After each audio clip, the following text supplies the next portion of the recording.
قومی اسمبلی کی قائمہ کمیٹی موسمیاتی تبدیلی نے وفاقی وزیر مصدق ملک نے اسلام آباد میں پینے کا پانی صحت کے لیے نقصان دہ قرار دیا۔ بات کریں گے اس پر ڈان نیوز کے رپورٹر امید علی سے۔ امید بتائیے گا۔ قائمہ کمیٹی برائے موسمیاتی تبدیلی کا اجلاس اس وقت پارلیمنٹ میں جاری ہے۔ کمیٹی کے اجلاس کی صدارت جو ہے chairperson committee doctor Shahjahan Soomro کر رہی ہیں۔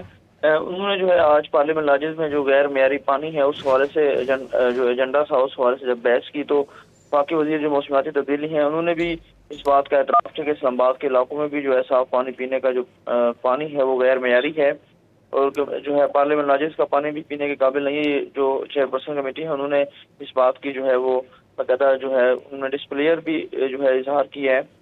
پارلیمنٹ لاجز کا پانی بھی وفاقی وزیر نے جو ہے اس بات کی تصدیق کی ہے کہ ہم نے پارلیمنٹ لاجز کے پانی کا ٹیسٹ کیا اور وہ قابل استعمال ہی نہیں ہے۔ پارلیمنٹ لاجز کے پانی کا جو نمونہ لیا گیا تو اس کے نتائج بھی ٹھیک نہیں تھے۔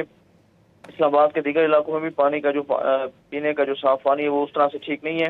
اس کے علاوہ جو کمیٹی میٹنگ ہے اس میں جو ہے وہ پی ایچ ڈی پروجیکٹ جو وزارت موسمیاتی تبدیلی کے ہیں وہ اس وقت ڈسکس کیے جا رہے ہیں، جن میں گرین پاکستان پروجیکٹ ہے، اسی طرح گرین جی فیلڈ پروجیکٹ ہے اور ایئر پولوشن کا پروجیکٹ جو ڈسکس کیا جائے۔ ان تمام پروجیکٹ امید، بہت شکریہ، آپ ہمیں اپڈیٹ کر رہے تھے۔